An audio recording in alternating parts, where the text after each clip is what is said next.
Alors, je viens de voir au journal de 20 heures de ce 4 décembre 2013. Bien sûr, je parle du journal local en Guadeloupe. Il était fait mention de la disparition de jeunes.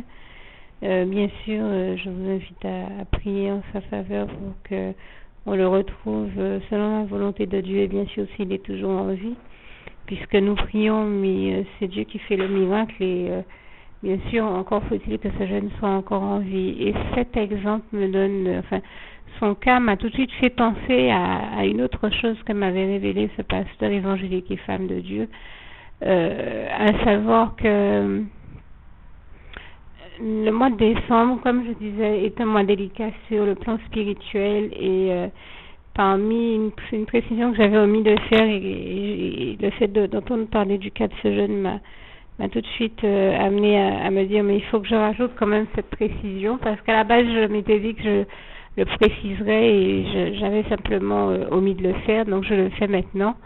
Le mois de décembre est aussi un mois où l'on observe une recrudescence, une montée de la violence, et ce ne sont pas tous les journaux qui ont parlé de montée de la violence avec de multiples braquages jusqu'à celui du supermarché où on sait ce qui s'est passé il n'y a pas longtemps, où des gens sont entrés à moto pour aller braquer une bijouterie. Là je parle de la Guadeloupe, de la montée de violence qu'on a pu observer en Guadeloupe avec de multiples braquages dans de multiples points, mais même en France, hier ou avant-hier encore, je suis tombée dans le journal de France cette fois-ci, le journal de 20 heures, mais de France, on parlait de la montée de violence en France également. Donc, et je peux vous dire que j'ai observé également de mon côté une montée de violence aussi en Haïti. Je me rappelle le mois de décembre où je regardais la télévision et on parlait non seulement de montée de violence, mais aussi de montée, d'une recrudescence des meurtres et disparitions. Et ça, c'est quelque chose qu'on observe vraiment dans d'autres pays. On se rend compte que le mois de décembre, allez comprendre pourquoi, est le mois où il y a une recrudescence de la violence, une recrudescence des meurtres, disparitions et autres phénomènes étranges. Et c'est pas d'aujourd'hui, je vous parle de ça, nous sommes en décembre 2013, mais là j'en parle vocalement. Je crois qu'en décembre 2012 déjà je parlais de cette même réalité, si ce n'est 2011 même. Et malheureusement nous voyons que l'ennemi et les ténèbres continuent à opérer de la sorte, parce que tout ça ne vient que du diable, je peux vous le dire, ça ne vient pas de Dieu, puisque Dieu est celui qui sauve, qui guérit, qui bénit, qui restaure les vies, qui enrichit les vies, et qui élève le niveau, qui nous édifie, et alors que le diable est celui qui entraîne la perdition, la disparition, et nous savons ce qu'il est écrit notamment en Jean 10, verset 10, celui qui est venu pour détruire, tuer, etc., et celui, je n'en dis pas plus pour ne pas choquer les âmes sensibles, et c'est le diable, nous dit le Seigneur Jésus. Et Jésus nous dit un petit peu plus loin, alors que moi, le Seigneur Jésus, je suis venu afin que les brebis aient la vie et qu'elle l'ait en abondance. Jean 10, verset 10, que je vous invite à lire. Donc nous savons que, voilà, et Jésus nous dit bien que le voleur, celui qui vient pour voler, détruire, tuer, etc., c'est le diable. Et toutes les personnes que vous voyez aller voler et faire des braquages, des meurtres ou kidnapper des gens, ces personnes-là sont, comme j'ai employé un terme pour vous aider à mieux comprendre, telles guidées par le diable. C'est-à-dire que c'est le diable qui agit en elles pour commettre tous ces méfaits. Ce sont les méfaits du diable, alors que Dieu, lui, n'a que des bienfaits, comme il est écrit en Job 5, verset 8 à 9, que je vous invite à lire, ou encore le psaume 40, verset 6. Et donc, je rends grâce et gloire à Dieu, notre merveilleux Dieu d'amour. Quand je vous parle de ces choses, je vous en parle parce que j'en ai fait l'expérience dans ma vie personnelle. Le Seigneur m'a envoyé une fois en mission d'évangélisation et juste avant mon départ, je devais faire ce voyage.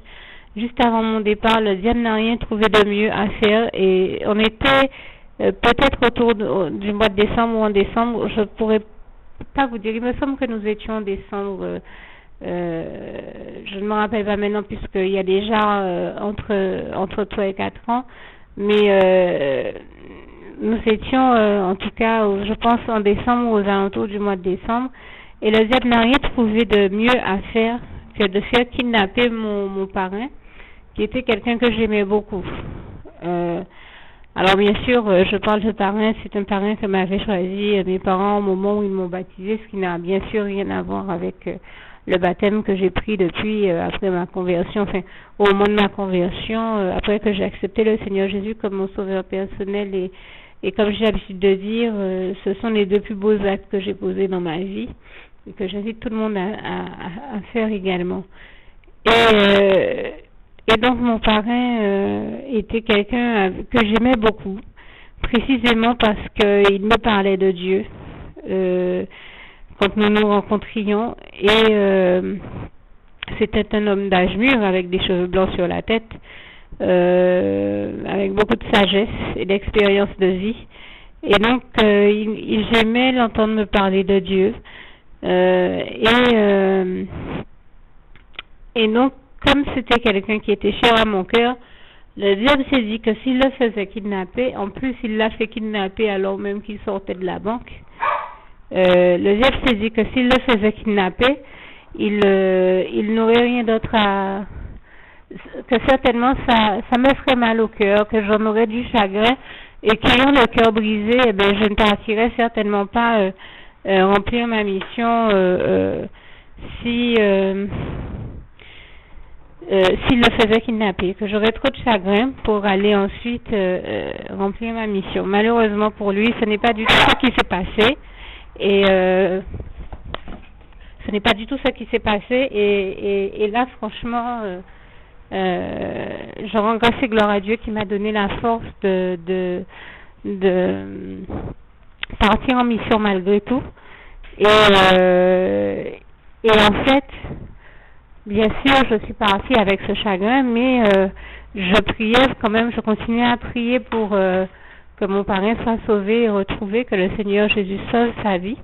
Et là, je rends vraiment grâce et gloire à Dieu parce que Dieu m'a donné la force d'aller faire cette mission. Et à mon retour de mission, j'ai appris que, et d'ailleurs, le simple fait de vous parler du fait que Dieu m'ait donné la force, ça me donne l'occasion aussi de vous rappeler ce petit verset qui démontre bien que Dieu est celui qui nous donne la force dans nos vies, qui déverse sa force surnaturelle sur nous pour nous donner le courage et la force de faire face aux épreuves et de les dépasser, de les transcender, d'en sortir victorieux, et toute la gloire lui en revient. Dieu m'a donné la force donc de partir en mission, d'accomplir ma mission, et toute la gloire lui en revient. Et à mon retour de mission, j'ai eu le bonheur d'apprendre que le Seigneur avait exaucé mes prières et que on avait retrouvé mon parrain.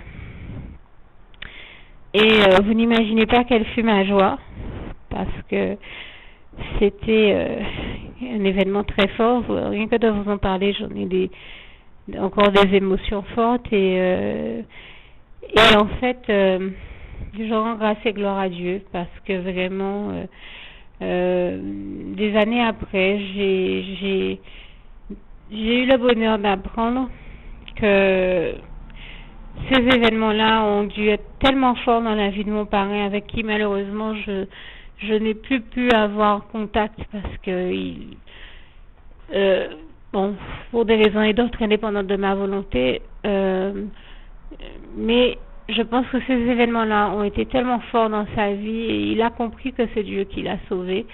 Donc, j'ai eu le bonheur d'apprendre qu'il avait accepté le Seigneur Jésus-Christ comme son sauveur personnel. Et là, je rends vraiment grâce et gloire à Jésus parce que Jésus me mettait à cœur de prier pour lui tout le temps et entre autres pour qu'il en soit ainsi. Vous savez, quand on a connu le bonheur des bras d'amour de Jésus et d'être sauvé par Jésus, parce que Jésus m'a glorieusement sauvé la vie.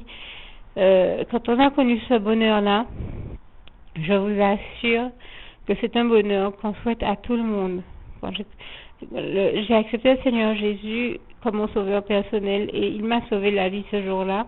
Depuis, pour m'engager avec Dieu, j'ai pris le baptême et aussi en accord avec sa parole qui nous dit bien en Marc 16, verset 16, celui qui croira et qui se fera baptiser, bien sûr à l'âge adulte, comme Jésus nous en a donné l'exemple, celui qui croira et qui sera baptisé sera sauvé, alors que celui qui ne croira pas sera condamné. Et donc, gloire à Jésus qui m'a donné la force de l'accepter comme mon sauveur personnel et de me baptiser par la suite pour m'engager avec Dieu et servir Dieu. Et je rends grâce et gloire à Dieu pour ça. Eh bien, ça a été pareil à mon niveau, au niveau de mon parrain. Donc, quelques années plus tard, il est décédé.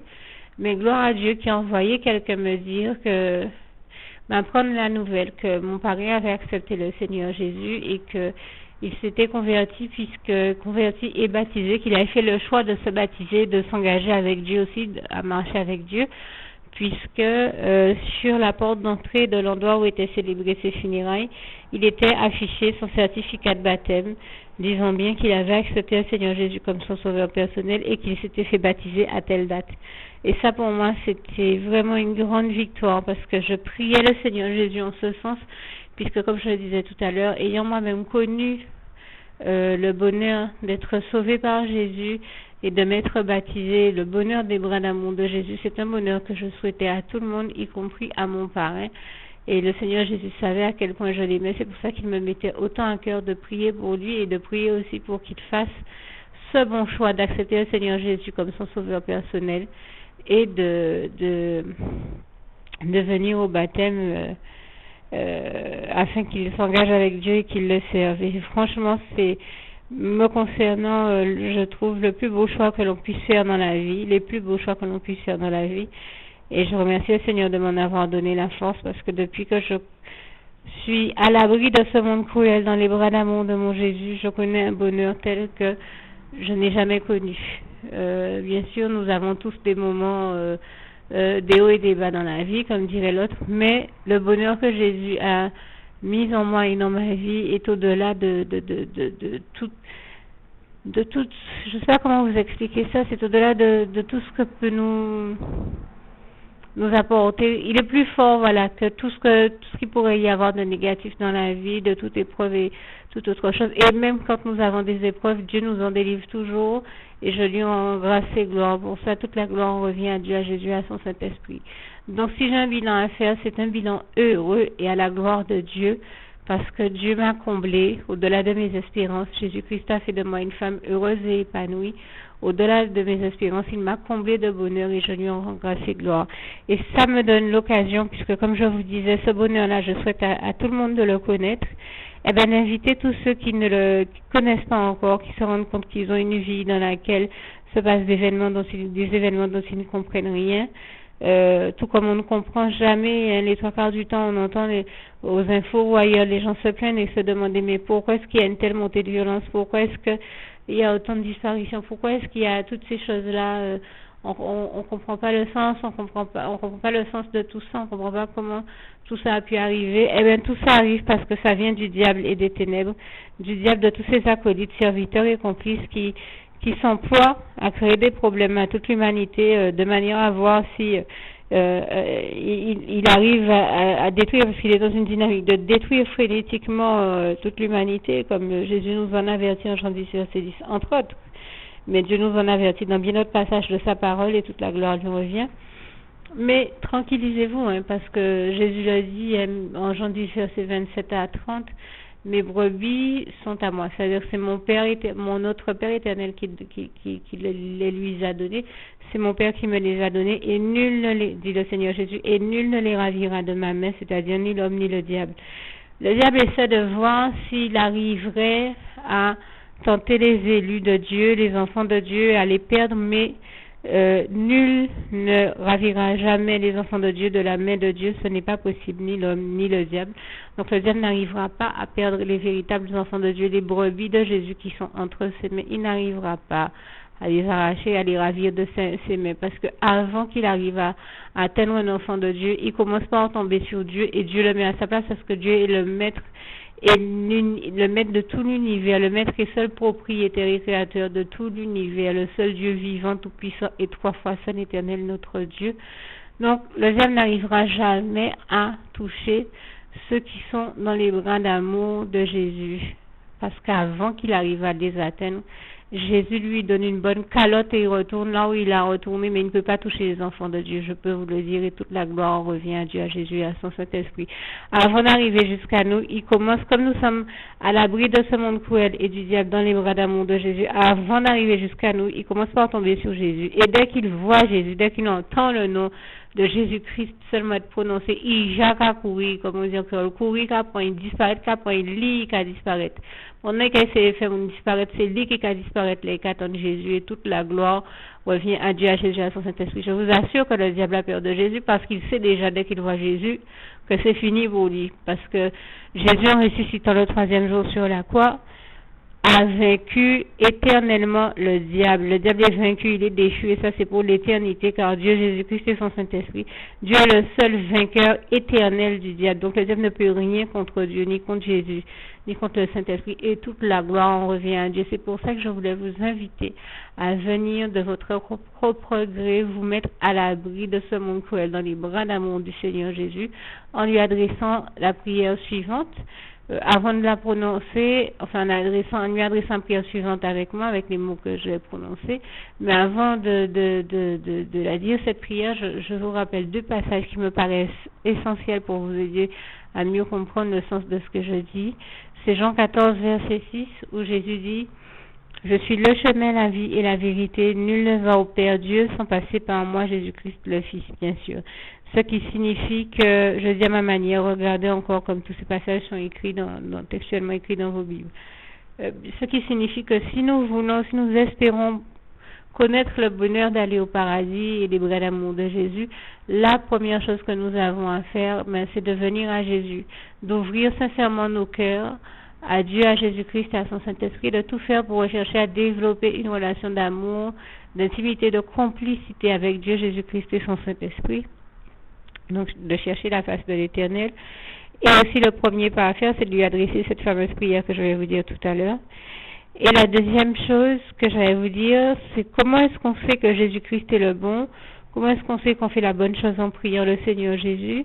Comment est-ce qu'on sait que Jésus-Christ est vraiment le meilleur choix que nous puissions faire et que c'est vraiment à lui qu'il s'agit et qu'il conviendra d'adresser nos prières? Parce que Dieu nous dit lui-même dans sa parole, la Sainte Bible, que Jésus-Christ est le seul intermédiaire entre Dieu et les hommes. Ce ne sont pas des saints qu'il faut prier, ni Marie, ni qui que ce soit d'autre, ni le Saint Glinglin, mais il s'agit de prier Dieu, Jésus-Christ et son Saint-Esprit seul, et d'ouvrir nos cœurs à Jésus sincèrement et de le prier, parce que Jésus est le seul sauveur que Dieu ait choisi pour toute l'humanité. Comme il est écrit en Acte 4, verset 12, il n'y a sous le soleil aucun autre nom qui nous ait été donné afin que l'humanité soit sauvée. Je le dis à ma manière, vous regarderez comme c'est écrit, ce qui signifie que le seul sauveur de toute l'humanité que Dieu a choisi, c'est Jésus-Christ et toute la gloire lui en revient, premièrement. Deuxièmement, Jésus-Christ est aussi le seul intermédiaire entre Dieu et les hommes. Voilà la raison pour laquelle nous ne pouvons pas prier Marie ou d'autres saints puisqu'ils sont morts et qu'ils ne peuvent rien faire pour nous. Les morts ne peuvent rien pour les vivants. Seuls les vivants peuvent quelque chose pour les vivants. Or, Marie et tous les saints qu'on évoque sont morts. Ça revient à invoquer des morts, ce qui est une abomination devant Dieu. Ça revient à pratiquer de l'idolâtrie et des abominations devant Dieu quand on s'amuse à prier Marie ou d'autres saints. Ça ne tient pas la route. C'est comme si on prie quelqu'un qui est mort.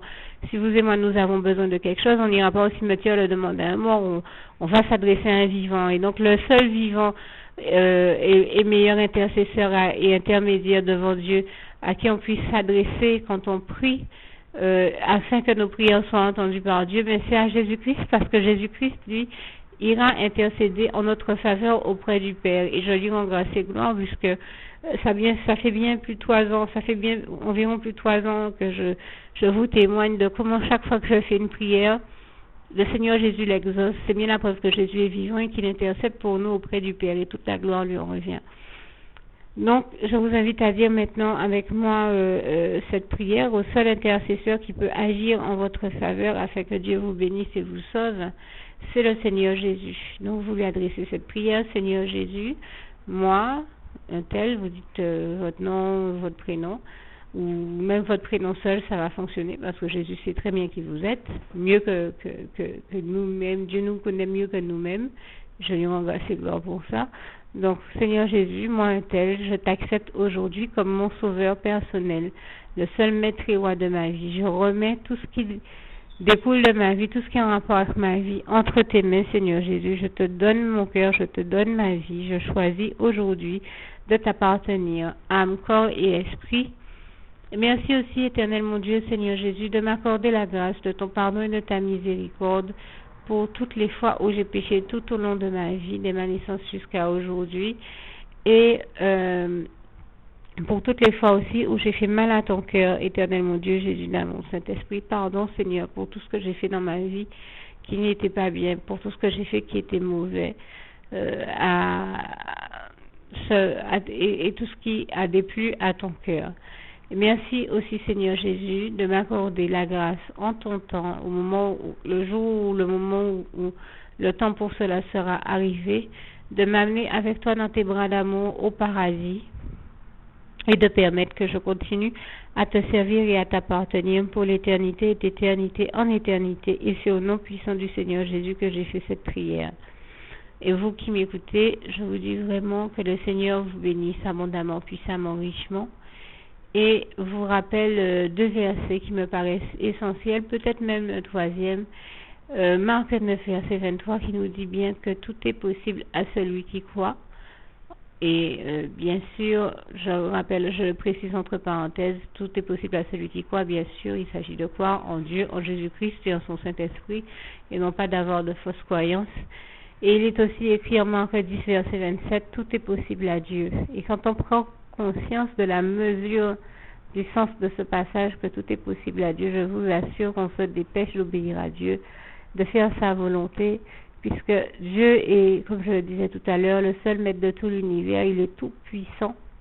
Donc ce n'est pas à Dieu à obéir à l'homme, c'est à l'homme à obéir à Dieu, à faire la volonté de Dieu, puisque le Seigneur Jésus, quand il était sur la terre, nous en a donné l'exemple, et il disait à Dieu, Père, sinon pas ma volonté, mais que ta volonté soit faite. Or, quand nous-mêmes nous disons le Notre Père, nous disons la même chose puisque nous disons, Notre Père qui est aux cieux, que ta volonté soit faite. Donc, il ne s'agit pas, quand on est chrétien, de n'en faire qu'à sa tête et de faire sa volonté, mais il s'agit de faire la volonté de l'Éternel, notre Dieu.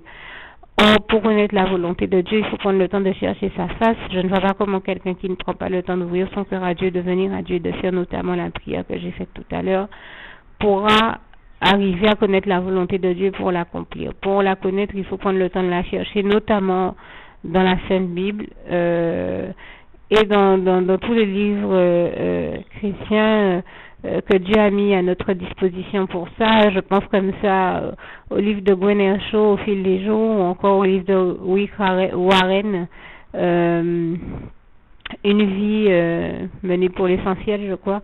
Enfin, n'hésitez pas à aller, j'ai l'impression que j'écorche un peu le titre, n'hésitez pas à aller dans des librairies chrétiennes, la librairie chrétienne la plus proche de chez vous, et de demander à ce que vous soyez guidés dans le choix de livres chrétiens qui peuvent vous aider à découvrir Dieu, à le connaître mieux, à développer cette relation de complicité et d'intimité avec Dieu. Et comme j'en parlais, le livre de Gwen Shaw est un très bon livre pour communiquer avec Dieu au fil des jours. L'un des livres les plus vendus après la Bible, qui bien sûr demeure le livre le plus vendu sur terre, et toute la gloire en revient à Dieu, à Jésus, à son Saint-Esprit. Et donc, pour revenir à ce que je vous disais, il s'agit d'obéir à Dieu, de faire sa volonté. Et parmi, au nombre des choses que le Seigneur attend de nous, il attend de nous que nous soyons baptisés. Et les passages que nous prenions le baptême à l'âge adulte, comme il a permis que son Fils Jésus-Christ nous en donne l'exemple, puisqu'il s'est fait baptiser par son cousin Jean-Baptiste à l'âge adulte.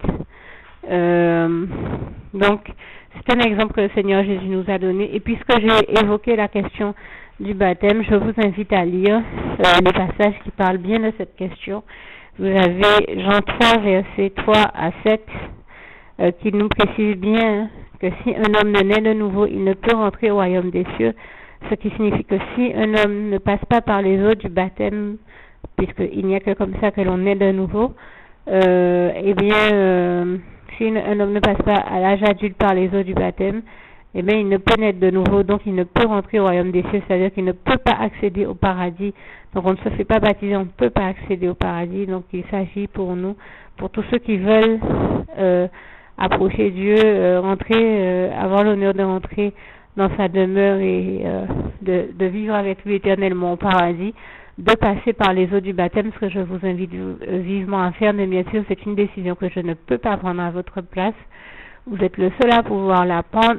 Et en tout cas, en attendant, prenez le temps de découvrir à quel point l'Éternel, notre Dieu, est merveilleux et laissez-vous guider par son Saint-Esprit. Lui vous fera comprendre à quel point il est important de se baptiser, d'ouvrir son cœur à Dieu et de marcher dans une relation d'amour et de complicité avec Dieu, Jésus-Christ et son Saint-Esprit, comme je vous le disais. Et plusieurs passages nous le démontrent bien. Donc j'ai cité Jean 3, versets 3 à 7. Acte 2, verset 38, Acte 3, verset 19, qui sont des passages. Et Marc 16, verset 16, vous pouvez même lire Marc 16, depuis le verset 15 jusqu'au verset 20. Et ce sont des passages qui nous montrent bien la nécessité de venir au baptême.